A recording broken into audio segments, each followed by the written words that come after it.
J'aimerais vous partager mon témoignage ce matin. En général, je vais commencer avec mon enfance. En général, j'ai eu une belle enfance. Ce côté-là, ça a quand même bien été, sauf au moment que lorsque on est déménagé, on demeurait à Trois-Rivières et on est déménagé à Sainte-Mère-du-Cap. Là, il y a eu des gros changements dans ma vie. Dans ce temps-là, si vous vous souvenez, les déménagements se faisaient le 1er mai au lieu du 1er juillet. Oui. Puis, fait qu'en arrivant le 1er mai, il restait 1 mois et demi d'école. Fait que changement d'école pour moi, puis à ce moment-là, j'avais 6 ans. J'étais en 2e année. C'était un choc parce que là, je connaissais absolument personne. Puis, faut que vous pensez, faut que je vous dise que j'étais un enfant très, très timide, très réservé, très renfermé. Et le déménagement a été difficile à cause de ça parce que, pour moi, je perdais comme une sécurité avec les amis que j'avais auparavant. Malheureusement, ça l'a apporté le fait que j'étais timide. J'ai eu à faire face à de l'intimidation. Dans l'autobus, à l'école, j'ai subi de l'intimidation assez régulièrement. Puis le pire, le plus triste dans tout ça, c'est que je ne l'ai jamais mentionné à mes parents. Fait que j'ai vécu ça pendant une bonne partie de mon enfance. Puis lorsque l'adolescence, lorsque je suis devenu adolescent, j'ai commencé à prendre du poids. J'ai commencé à être un peu plus costaud. Puis j'ai commencé à faire du sport. Beaucoup de sport. Hockey, football, baseball. Et j'étais très, très, très impliqué. Le sport, pour moi, c'était comme... Je le savais pas à ce moment-là, mais le sport était pour moi un échappatoire.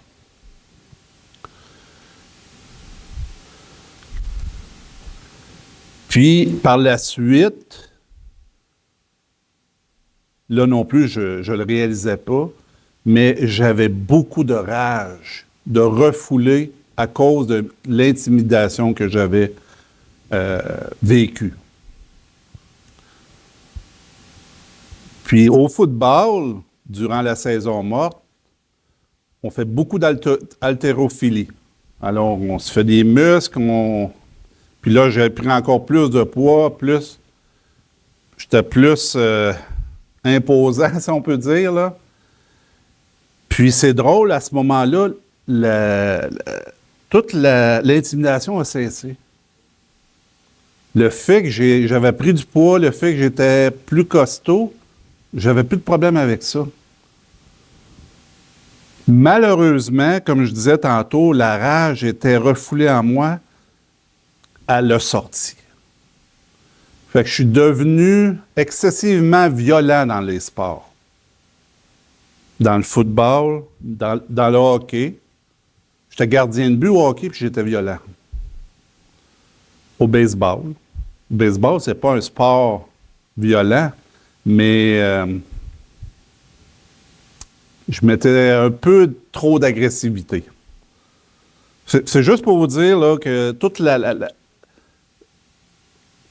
rage que j'avais, là, je l'exprimais dans le sport, là, je me laissais aller. Mais c'était pas joli.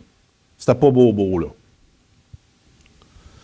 À ce moment-là, mes parents allaient à l'Église catholique pas mal à tous les dimanches. Puis je me souviens, je détestais cela. Des fois, on se réveillait plus tôt que mes parents, puis je me souviens encore dans mon lit en disant « Oh, j'espère qu'ils vont passer tout droit. » Ça ne me tentait pas d'aller à l'église.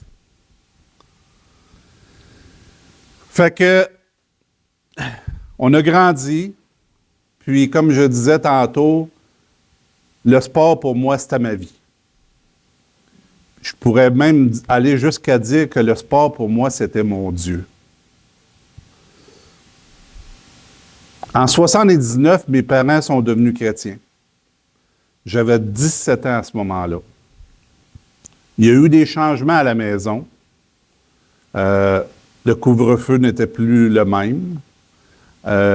Mes parents ont décidé, sur l'heure du souper, de lire des versets bibliques à tous les soirs, sur l'heure du souper. Je n'étais pas vraiment content de ces règles-là. Ça ne faisait pas mon affaire. C'était des changements là, que non. Le côté spirituel pour moi à ce moment-là, à 17 ans, là, c'était... Mais j'ai quand même été assez poli, respectueux. J'ai pas fait de cris, j'ai pas été malcommode. Mais lorsque mon père lisait la parole, j'écoutais pas. Mais ça rentrait pareil. Puis à un moment donné, il nous a fait lire la parole de Dieu. À un moment donné, mon frère et moi, on lisait un passage. Puis là aussi, je le faisais par respect, mais dans le fond, en dedans de moi, c'était OK. Très, très indifférent. Les choses spirituelles ne m'intéressaient pas du tout. À un moment donné, moi, je travaillais dans une usine à la même place que mon père travaillait, une usine de papier ici à Trois-Rivières qui n'existe plus.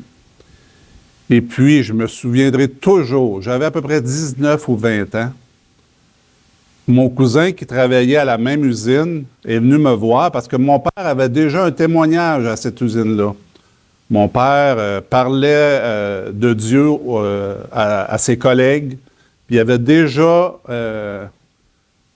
les gens reconnaissaient vraiment que mon père était chrétien.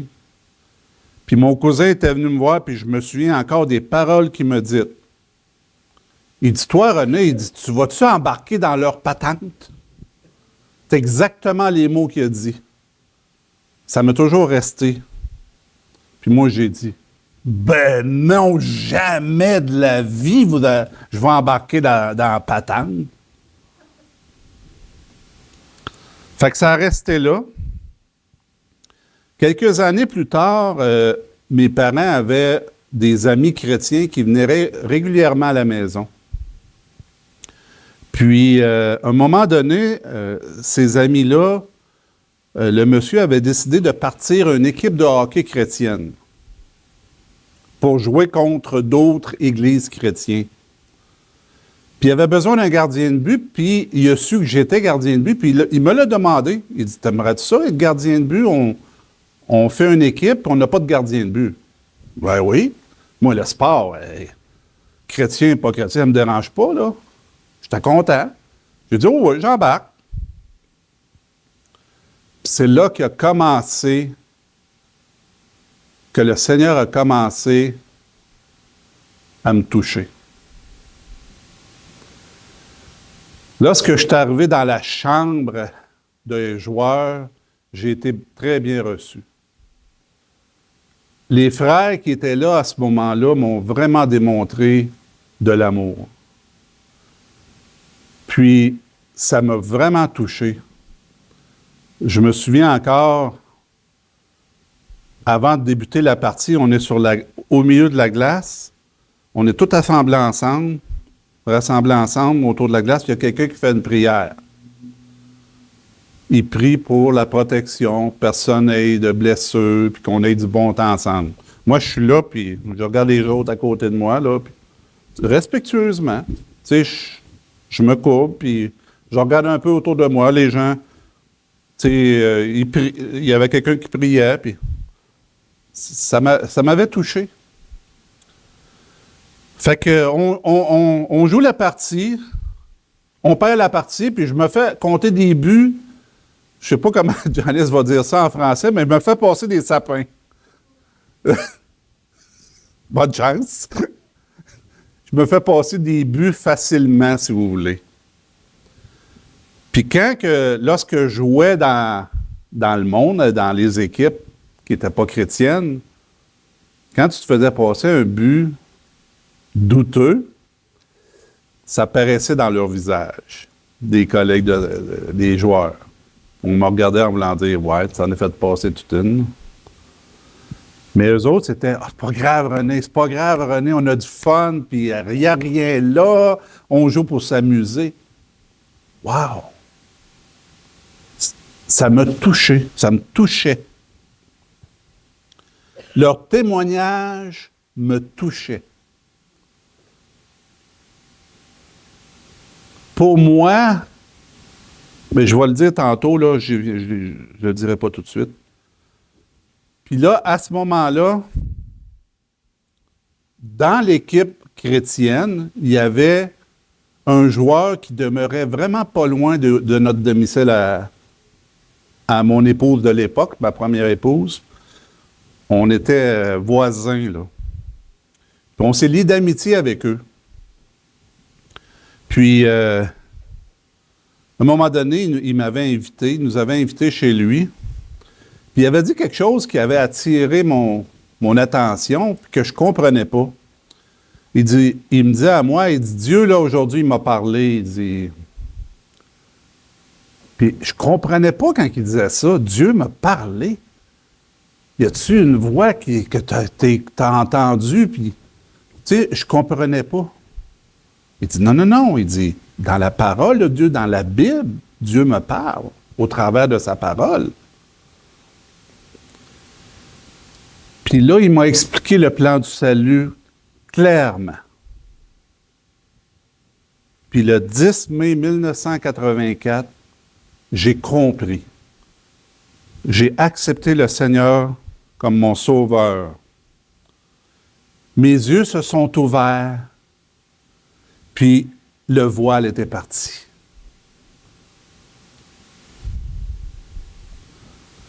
Puis j'ai su après, un petit peu plus tard, qu'il y avait mes parents qui priaient pour moi, qui priaient pour mon salut.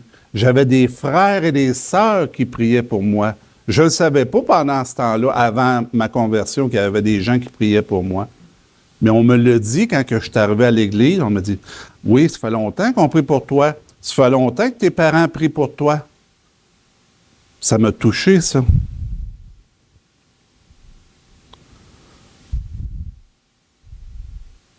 J'aimerais vous laisser avec 3 versets.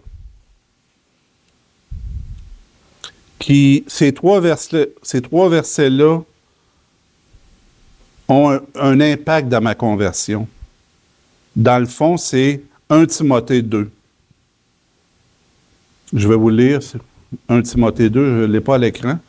« J'exhorte donc, avant toute chose, à faire des prières, des supplications, des requêtes, des actions de grâce pour tous les hommes, pour les rois, pour tous ceux qui sont élevés en dignité, afin que nous menions une vie paisible et tranquille en toute piété et honnêteté. » Verset 3. « Cela est bon et agréable devant Dieu notre Sauveur. » Qui veut quoi? Qui veut que tous les hommes soient sauvés et parviennent à la connaissance de la vérité. J'exhorte donc à faire des prières. Il y a des gens qui ont prié pour moi. Il y a des gens qui ont prié pour vous avant votre conversion. Jean 13, 34 à 35, des versets qu'on connaît. Je vous donne un commandement nouveau. Aimez-vous les uns les autres. Comme je vous ai aimé, vous aussi, aimez-vous les uns les autres. Puis c'est là que ça me touche. Verset 35. C'est à cela que tous reconnaîtront que vous êtes mes disciples, si vous avez de l'amour pour les uns les autres. Dans ma vie personnelle, Il y a des gens qui ont prié pour moi, il y a des frères et sœurs qui ont prié pour moi, puis les témoignages d'amour des joueurs de hockey envers moi, cela m'a attiré à Dieu. Puis le verset qu'on connaît tous aussi, Matthieu 28, « Allez donc, faites de toutes les nations des disciples, baptisez-les au nom du Père, du Fils, du Saint-Esprit, et enseignez-leur à mettre en pratique tout ce que je vous ai prescrit. » Ça, c'est notre mission. Les frères et sœurs qui étaient en mission lorsque moi, je n'étais pas encore sauvé, ont mis ça en pratique, puis le Seigneur est venu me toucher. Le Seigneur est venu me chercher là où j'étais. J'aimerais vous laisser avec une citation que mon épouse m'a partagée pas plus tard qu'hier. Puis, vous savez, la parole de Dieu nous dit de ne pas s'inquiéter. Ne vous inquiétez de rien. Puis elle a mentionné quelque chose qui m'a vraiment touché. Il y a une chose qu'on devrait s'inquiéter. On devrait s'inquiéter des âmes perdues. J'ai trouvé ça vraiment profond, puis merci Janice pour cette belle citation. Alors voilà, ça complète mon témoignage. Merci de m'avoir écouté et que Dieu soit béni et loué au travers de cela. Amen.